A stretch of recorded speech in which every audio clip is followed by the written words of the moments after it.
ke pihak kepolisian pada tanggal 6 Januari 2021, tepat hari Rabu di Jalan Bandang jam 6 subuh. Saya ditangkap oleh pihak kepolisian sebab pada tahun 2015 saya pernah mengikuti bayat di Pondok Sudiang yang dihadiri oleh Ustaz Basri pemimpin acara, Ustaz Fauzan penerbit buku, dan Ustaz Munarman Panglima DPP FPI yang mewakili FPI, dan Ustaz Busfar yang sebagai moderator. Dan peserta yang saya kenal itu Muhammad Rizali, bapak saya, Ajis, Muhammad Fikri, saya sendiri, Pak Iwan, dan simpatisan FPI yang saya kenal itu Emil, Raihan, Imran, Jamal, Hanif, Deng Subuh, Deng Manai, Ustaz Abdul Rahman, Ustaz Agus, dan 100 orang yang saya tidak kenal. Setelah itu saya mengikuti taklim daulah di pondok sebanyak 2 kali yang membahas tentang 10 pembatal keislaman yang terdiri dari syirik jimat dan syirik menyembah berhala, dan taklim selanjutnya membahas syirik demokrasi yang syirik undang-undang 1945 dan Pancasila, dan upacara hukumnya syirik.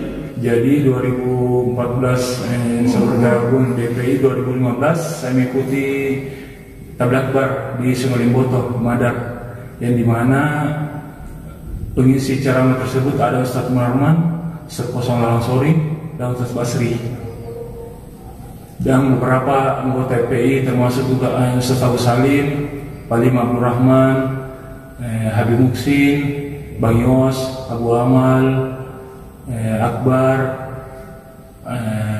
Muslimin, Ben Subuh, Rizwan,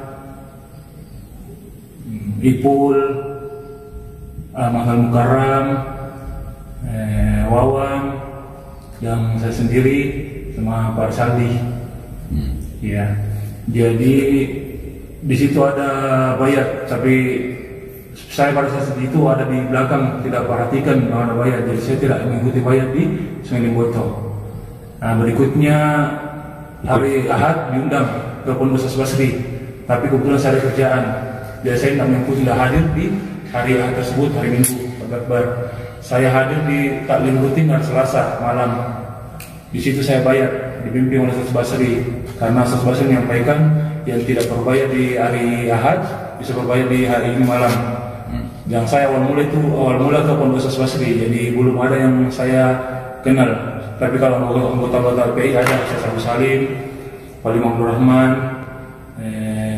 Akbar, Bang Yos, Den Subuh, Rizwan, Pak Saldi, Sulfikar. Ini bayat kepada siapa? Bayat kepada Abu Bakar Al-Baghdadi, pimpinan di Pondok Ustaz Basri, kepada pimpinan Daulah Islamiyah.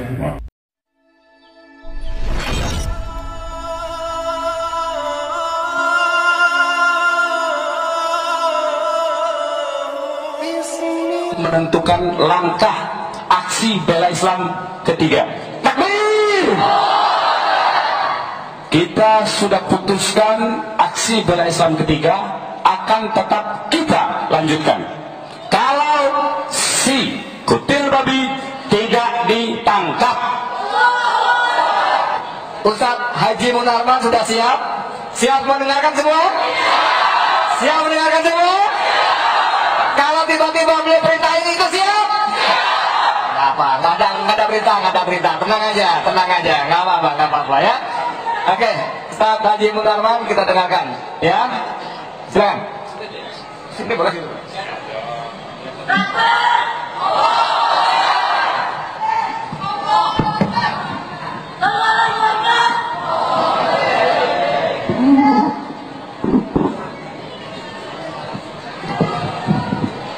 Bismillahirrahmanirrahim. Assalamualaikum warahmatullahi wabarakatuh. Asyhadu an la ilaha illallah wahdahu la syarikalah wa asyhadu anna Muhammadan abduhu wa rasuluhu la nabiyya ba'da. Allahumma sholli wa sallim wa barik ala sayyidina wa maulana Muhammad wa ala alihi wa sahbihi ajma'in. Amma ba'du.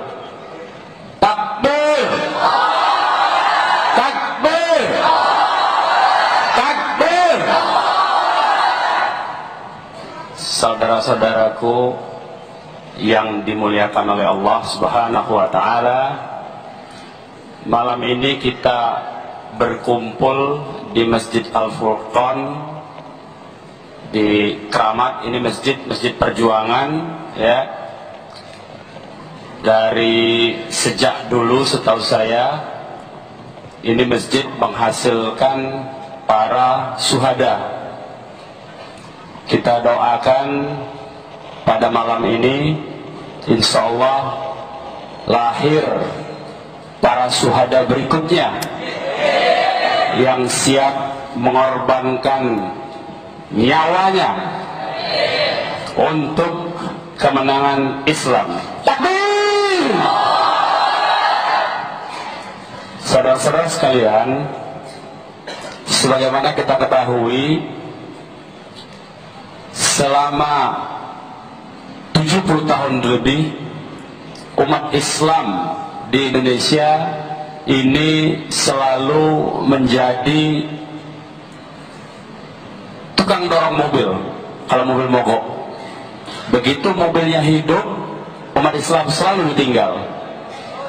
Tahun 45 kita saksikan kesepakatan yang sudah diputuskan melalui sidang resmi tanggal 22 Juni 1945 bahwa umat Islam diberi hak untuk melaksanakan kewajiban syariat Islam bagi para pemeluknya. Kata-kata tersebut itu yang dikenal dengan Piagam Jakarta pada tanggal 18 Agustus 1945 itu dicoret secara sepihak, ya, diprovokasi. Jadi itu bukan kesepakatan sebetulnya. Itu yang disebut dengan sabotase politik. Itu pengkhianatan pertama. Ya, itu pengkhianatan pertama terhadap umat Islam di Indonesia. Pengkhianatan kedua ketika tahun 66 yang berada di garda terdepan menumpas PKI yang sudah mengakar di seluruh Indonesia, itu adalah umat Islam di garda terdepan. Tetapi begitu kelompok sekuler berhasil mengambil alih kekuasaan, umat Islam justru dituduh sebagai ekstrem kanan, dan umat Islam ditindas selama puluhan tahun. Begitu juga 98 ini umat Islam juga yang mendorong, ya, yang mendorong kekuasaan, terjadinya pergantian kekuasaan, ya. Kembali umat Islam kemudian ditinggal setelah itu, ya. Umat Islam ditinggalkan sampai sekarang. Hari ini kita saksikan yang berkuasa justru, ya, orang-orang yang anti terhadap Islam, anti terhadap ajaran Islam, anti terhadap umat Islam, bahkan menuduh ajaran Islam itu satu kebohongan. Diberi ruang hidup kelompok-kelompok ini. Ini situasi yang tengah kita hadapi sekarang. Dari segi geopolitik global, ya, ini kita jangan berharap dengan siapapun, karena dari segi geopolitik global justru kekuatan, ya, kekuatan serigala putih, kalau istilahnya, ya, serigala putih yang selama ini menjadi tempat bergantung bagi komprador-komprador kaki tangan ya asing di Indonesia itu selama ini berhubungan dengan serigala putih. Sekarang komprador itu juga menjadi kaki tangan naga merah. Tahu maksudnya ya? Naga merah, serigala putih tahu? Itu naga merah, RSC. Serigala putih tahu? Asing dan asing kalau istilah hari-hari ya. Sekarang kelompok ini kelompok yang sama, yang tadinya jadi kaki tangan serigala putih, sekarang dia juga menjadi kaki tangan naga merah. Tadinya jadi kaki tangan asing, sekarang jadi kaki tangan asing. Ya, bahkan dua-duanya. Nah, ini yang tengah dihadapi oleh umat Islam di Indonesia. Penghinaan Al-Quran ini, ya, penghinaan terhadap Al-Quran yang saat ini terjadi itu karena baik asing maupun asing sudah menganggap bahwa umat Islam ini tidak lagi ada kekuatan, sudah tidak punya kekuatan, karena seluruh sumber daya alam sudah di tangan mereka, perekonomian sudah di tangan mereka, dan pejabat-pejabatnya mereka anggap bisa dibeli. Ya, tinggal beberapa pejabat yang masih mempertahankan Indonesia ini dengan pernyataan saat ini hanya umat Islamlah benteng terakhir yang mempertahankan NKRI. Itu kita dengarkan beberapa malam yang lalu kan, kita tahu siapa pejabatnya. Ya, tapi anehnya si kodok, ada kodok ya, keliling sekarang ini. Kodok-kodok ini keliling ya ke markas-markas pasukan yang memiliki senjata untuk menakut-nakuti umat Islam. Dikira umat Islam takut? Takut tidak? Takut tidak? Takut tidak? Siap lawan? Siap lawan? Siap lawan? Tidak. Kita tidak takut, saudara-saudara. Kita tidak takut. Ya, jangan dikira dengan senjata kita takut. Kita sudah buktikan malam tanggal 4, malam tanggal 5, kita tidak mundur dari tembakan mereka. Sudah kita buktikan. Gak ada kita takut dengan tembakan gas air mata. Hanya karena seruan dari Panglima TNI lah, ya, supaya pasukannya menghentikan tembakan, kita mengatur langkah kembali. Kalau kita bertahan dari pagi bisa itu. Nah, jadi jangan dikira kita takut dengan senjata. Kita nggak takut. Di sini justru saya lihat ya, yang hadir di sini ini sudah rindu pada syahid semua. Takbir! Takbir! Allahu Akbar! Takbir! Allahu Akbar! Gak ada, jangan ditakut-takuti umat Islam dengan senjata. Jangan sekali-sekali menakuti umat Islam dengan senjata. Kita gak akan mundur. Ini salam dari Habib Rizik, karena Habib Rizik ada acara di Bekasi, dan juga salam dari Ustadz Bahtiar Nasir, karena malam ini saya juga tadi izin duluan, ya, masih memimpin rapat untuk menentukan langkah aksi bela Islam ketiga. Takbir! Kita sudah putuskan aksi bela Islam ketiga akan tetap kita lanjutkan. Kalau si kutil babi tidak ditangkap, kita akan lanjutkan. Kita akan lanjutkan. Siap aksi lagi? Siap ikut ulama? Siap ikut pimpinan kita? Nanti kita akan buat kegiatan lagi. Titik kumpulnya, karena kemarin ada teknis, ya, kalau di Masjid Istiqlal kita kesulitan bergerak keluar, ya, karena ternyata rekayasa lalu lintasnya bukan di luar daerah jarak 2 km dari Istiqlal, tetapi justru di sekitar Istiqlal mobil-mobil, bus-bus dibiarkan sehingga kita nggak bisa bergerak keluar, sehingga jalur kita sangat sempit sekali. Ke depan sudah saya katakan mulai malam ini, perhatikan, titik kita adalah di Bundaran Hotel Indonesia. Di mana? Bundaran.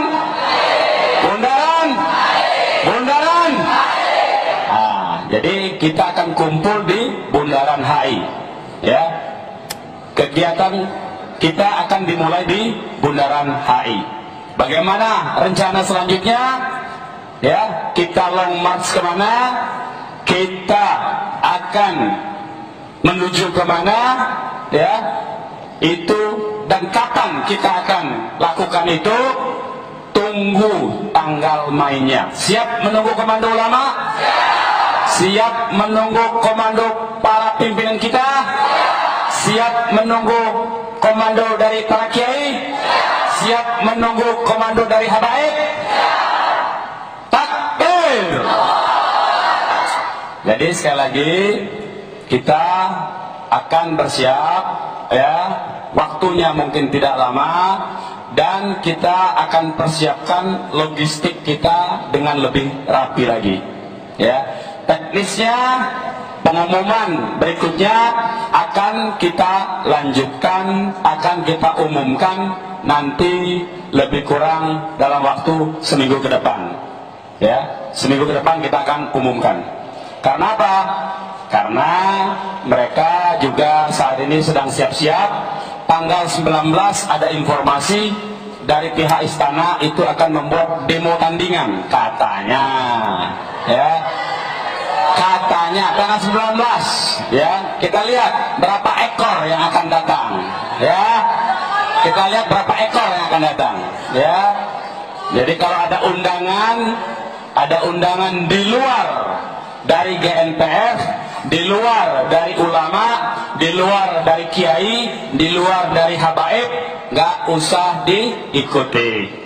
Sekarang ini banyak di medsos beredar, ya.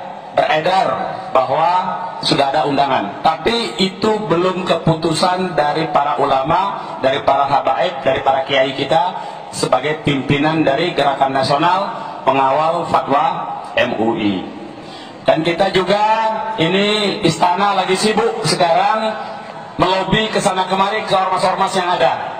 Kita minta supaya karena pimpinan kita ada di MUI, supaya kalau mereka serius, istana serius, itu mestinya datang ke MUI, ke ulama, ya, datang ke MUI.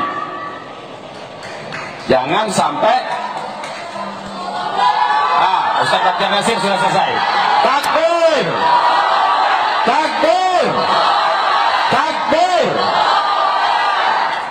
Nah, beliau sudah selesai rapat, ya. Beliau sudah selesai rapat. Insya Allah nanti setelah ini akan memberikan juga pengarahannya. Jadi yang saya mau sampaikan bahwa, ya, seminggu ke depan akan ada pengumuman resmi dari pimpinan kita. Ketuanya dipimpin oleh Ustadz Baktiar Nasir. Nanti ada pembinanya para abid, ya, para habaib, para kiai, para alim ulama yang lain. Dan kita harapkan semua kita bersiap-siap, ya. Mulai dari sekarang, mulai nabung. Kalau yang memang yang memang kerjanya harian, mulai sekarang tabung. Logistiknya tabung. Nanti perbanyak kalau sudah diserukan pada hari H, perbanyak membawa air minum. Selain untuk minum kita menghindari dehidrasi, juga kalau ada gas air mata kita bisa siram. Itu insya Allah tidak akan perih mata dan kulit muka kita. Ya, siap-siap beli kacamata renang biar nggak perih. Ya, kacamata renang. Nah, pakai kacamata renang, pakai kain, ya, yang agak tebal, siram kainnya, basahin terus menerus. Makanya siap-siap perbanyak air minum, jangan perbanyak makanan, ya, nanti kekenyangan tidur. Bukannya siap menghadapi gas air mata tapi ketiduran. Jadi saya kira itu saja. Tunggu saja pengumuman resmi dari GNPF. Insya Allah akan diumumkan oleh pimpinan-pimpinan kita. Yang menjadi kewajiban kita adalah patuh dan taat kepada para ulama dan siap untuk turun lagi. Siap turun lagi? Siap berjihad? Ya Takbir! Allahu Akbar! taufiq wal hidayah. Walafu minkum. Wassalamualaikum warahmatullahi wabarakatuh. Waalaikumsalam warahmatullahi